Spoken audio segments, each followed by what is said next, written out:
Opa, tudo bem? Eu sou o Luiz Camargo e seja muito bem-vindo. Desde a manhã de domingo, nenhum avião civil ousa cruzar o céu venezuelano. O espaço aéreo permanece absolutamente vazio após Donald Trump decretar o fechamento total da região, acima e ao redor da Venezuela. A medida veio na esteira de ameaças ainda mais duras e incursões terrestres sob o argumento de que Nicolás Maduro é para Washington o líder do cartel de Los Soles, uma classificação que na prática abriu a porta jurídica para operações militares extraterritoriais. Enquanto isso, o Pentágono intensifica ataques a embarcações do narcotráfico no Caribe, e fuzileiros navais realizam treinamentos de selva e de desembarque em bases estratégicas pela América Latina. A tensão atingiu um novo patamar e o continente inteiro já sente o cheiro de pólvora. Nos bastidores, o clima é ainda mais tenso. Em meio às pressões e negociações recentes com o regime chavista, Donald Trump teria telefonado para Nicolás Maduro e oferecido a possibilidade de que ele renuncie imediatamente e deixe a Venezuela, podendo seguir para a Rússia com a sua família. The president's made it very clear he's shutting down the airspace.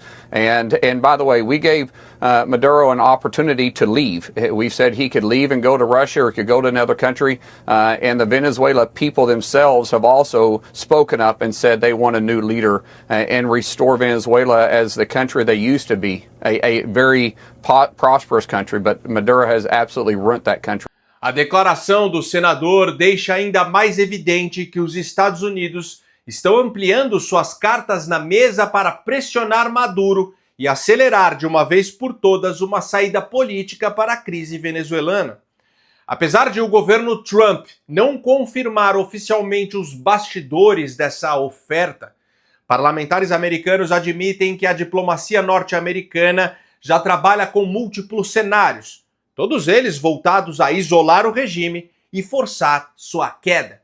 Maduro sabe que se ele não aceitar a oferta de Donald Trump, seja ela qual for, é questão de tempo até ser capturado. Lembrando que sua cabeça vale 50 milhões de dólares, o que significa que internamente ele também não pode confiar em ninguém. Mas independente do que acontecer, antes de abandonar o poder, Maduro vai tentar salvar a própria pele, expondo alianças, bastidores e segredos. Pode ter certeza que não vai demorar para ele abrir o bico e entregar todo mundo, inclusive seu companheiro presidente do Brasil. Pessoal, já vai mandando aquele like esperto no vídeo, deixe também um comentário qualquer, nem que seja só um alô mesmo, pois isso faz com que a plataforma entregue o vídeo para mais pessoas. Aproveita também e confere se você continua inscrito no canal, aciona o sininho das notificações e, se for novo por aqui, me dê essa moral e se inscreva no canal. E aproveitando, eu quero apresentar uma super oportunidade para você. Bom, nossa primeira linha de defesa contra qualquer regime que tenta sufocar a liberdade é sempre a mesma: autonomia. E isso começa pela segurança financeira. Eu sei que muita gente aqui já pensou em criar uma renda paralela, algo que garanta autonomia, tranquilidade e independência perante as crises que assolam o nosso país. Pois então, existe um caminho viável, um método simples, feito pela internet, sem exposição e totalmente compatível com a rotina de qualquer pessoa. Você trabalha a cerca de 30 minutos por dia de casa e pode colocar de 2 a 5 mil reais extras no bolso todo mês. Não é pirâmide financeira, nem esses produtos de marketing multinível. Pode ter certeza que eu jamais divulgaria esse tipo de coisa aqui. Estou falando de trabalho legítimo, estruturado, acessível e que tem ajudado muita gente a construir uma renda complementar real. Seja você empregado, autônomo, desempregado ou aposentado. Se você quiser saber como funciona na prática, basta clicar no link que está fixado aqui no primeiro comentário, que vai abrir o WhatsApp do meu amigo Thiago. Ele vai liberar 3 aulas gratuitas explicando o passo a passo do sistema. Mas não deixe para depois. Se desejar, dê um pause aí no vídeo agora e garanta o acesso enquanto ainda está disponível. Recado dado, então vamos lá. Diante do regime que sequestrou o nosso país, os Estados Unidos já fizeram muito mais do que qualquer analista ousaria prever. Cancelaram o visto de 8 dos 11 ministros do STF. Suspenderam o visto do Procurador-Geral da República Paulo Gonet, de Benedito Gonçalves, o famoso missão dada, missão cumprida. Entre autoridades do Judiciário e do governo foram 17 vistos cassados. Além disso, aplicaram a Lei Magnitsky, a pena de morte financeira contra Alexandre de Moraes e sua esposa. Diante desse cenário, a pergunta é inevitável: o que mais os Estados Unidos poderiam fazer? Acima disso, só restariam dois caminhos: uma declaração de guerra ou uma intervenção militar direta. E não se engane, nada disso está fora da mesa. Quando Maduro for deposto, ele terá apenas uma saída: contar tudo o que sabe sobre suas alianças e pactos obscuros. E quando isso vier à tona, há quem diga que a artilharia americana poderá mirar o coração do regime brasileiro, que por meio do Foro de São Paulo está profundamente entrelaçado ao narcotráfico latino-americano e, consequentemente, ao próprio regime de Maduro. O que nós defendemos é que o povo venezuelano é dono do seu destino e não é nenhum presidente de outro país que tem que dar palpite de como vai ser a Venezuela. Ambos regimes praticam perseguições judiciais contra seus opositores. Ambos regimes praticaram prisões em massa contra manifestantes que protestaram contra o resultado das eleições. E ambos os regimes se negam a fazer contagem pública dos votos. Conforme acompanhamos na última eleição na Venezuela, Maduro ocultou a divulgação das atas eleitorais e impediu a contagem pública dos votos impressos. O resultado se deu após a apuração secreta dentro do CNE, que é o TSE venezuelano. Ou seja, é como se o ditador amigo do Lula tivesse adotado o processo eleitoral brasileiro, onde não existe voto impresso para a contagem pública e o resultado das eleições é simplesmente anunciado pelo TSE. E tanto na Venezuela como no Brasil, quem ousar duvidar do resultado das eleições vai preso ou tem sua vida devassada pelo regime. Mas ainda existe uma ligação mais profunda entre os dois regimes. Marshall Billings-Lia, ex-secretário do Tesouro dos Estados Unidos e especialista em combate ao financiamento do terrorismo, afirmou que o regime de Nicolás Maduro usou dinheiro do tráfico para bancar campanhas de esquerda em toda a América Latina, inclusive no Brasil. Durante a audiência no Senado americano, Billings-Lia declarou que foi o dinheiro corrupto da Venezuela que espalhou o socialismo no continente, financiando líderes como Gustavo Petro na Colômbia e Lula no Brasil. Segundo ele, a queda do chavismo significaria o fim das campanhas socialistas no continente.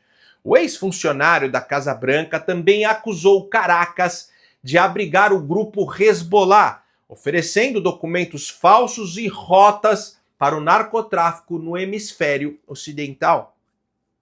As denúncias de Billings-Lia coincidem com as revelações de Hugo El Pollo Carvajal, ex-chefe da inteligência venezuelana preso nos Estados Unidos, que entregou ao Departamento de Justiça provas de um esquema bilionário do governo venezuelano para financiar campanhas políticas dos governos que integram o Foro de São Paulo.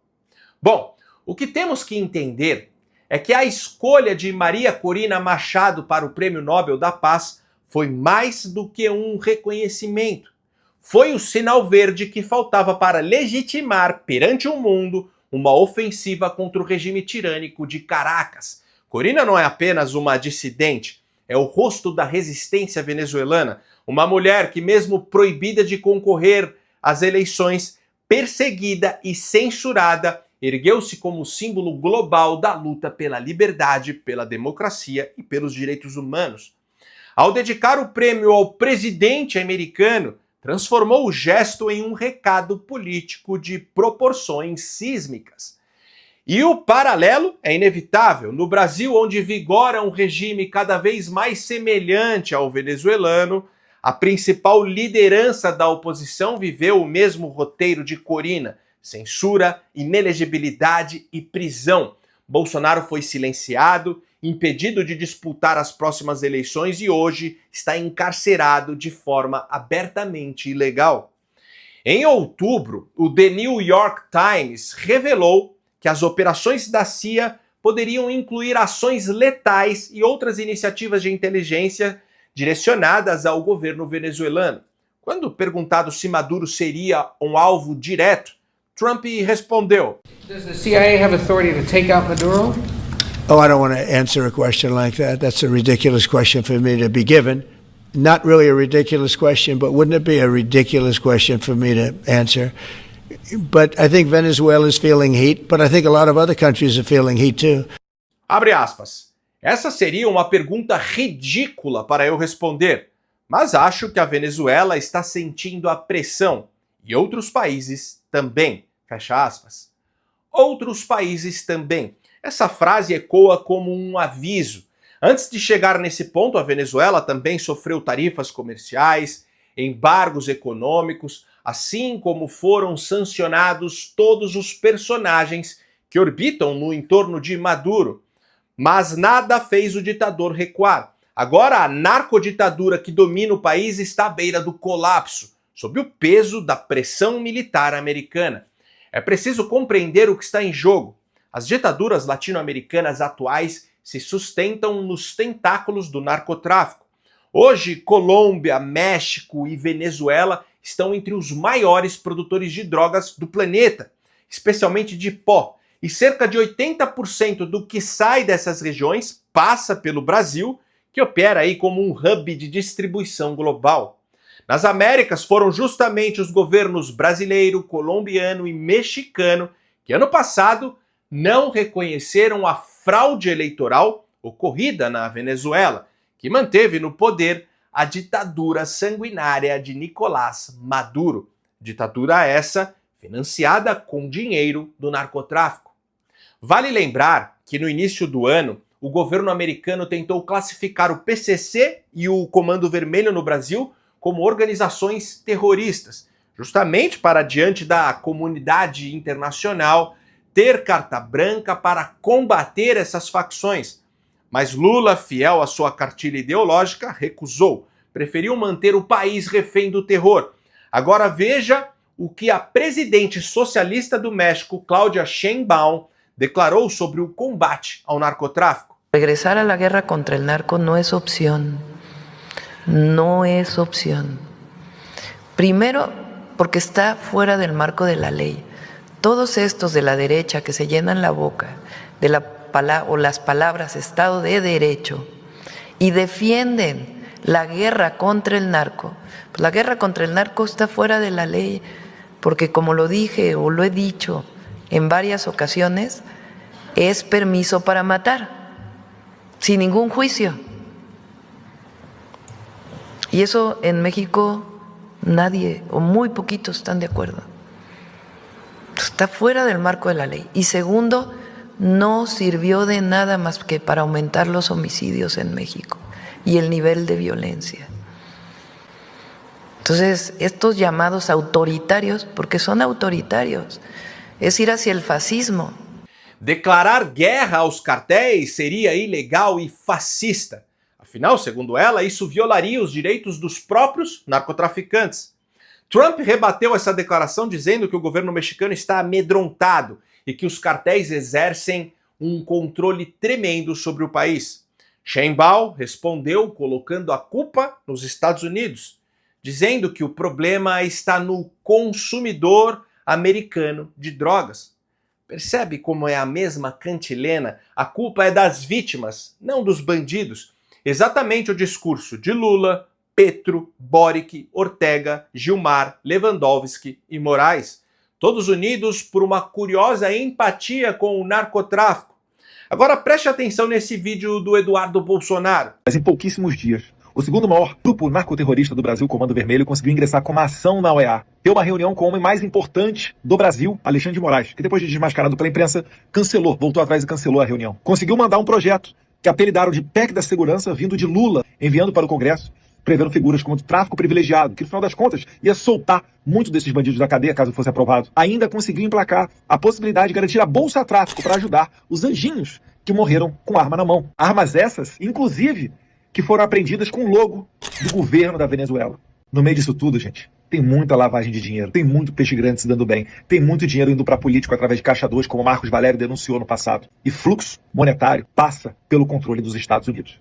O que nós precisamos é chamar a atenção deles e abrir os olhos da população americana, que quando você fala em cocaína, drogas, etc., não é só Bolívia, Peru, Colômbia, Venezuela ou México. É o Brasil. O Brasil tem as maiores organizações criminosas da América Latina. É um país, uma das maiores economias do mundo. Então a possibilidade de lavagem de dinheiro é muito maior, é muito mais fácil. Tem um grande mercado consumidor.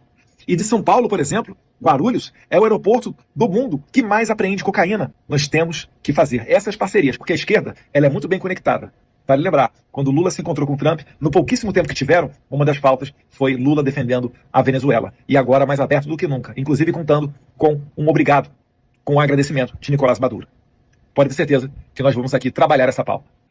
Quando Lula recusou classificar o PCC e o Comando Vermelho como organizações terroristas, o que ele almejava, na verdade, era blindar o próprio governo. Mas agora essa blindagem está por um fio. Tudo pode vir à tona de maneira devastadora. O cerco se fechando contra Maduro é uma bomba relógio colocada no centro do poder brasileiro. E no instante em que o ditador resolver falar tudo o que sabe, ela será acionada. Se você gostou desse vídeo e acha esse tipo de conteúdo importante, considere de verdade ajudar a manter esse canal em plena atividade. Pode ser com qualquer valor. Minha chave Pix é o e-mail luiscamargopix@yahoo.com. Luiz Camargo Pix tudo junto, luisconz@yahoo.com. Não tem BR. Também não deixe de clicar no link fixado no primeiro comentário para falar com o Thiago e entender como funciona o sistema de renda extra que comentei no início do vídeo. No mais, curta e compartilhe ao máximo esse vídeo. Não esquece de deixar aquele comentário esperto para ajudar no engajamento. E me siga em todas as redes sociais, @LuizCamargoVlog. Então até o próximo vídeo. Valeu!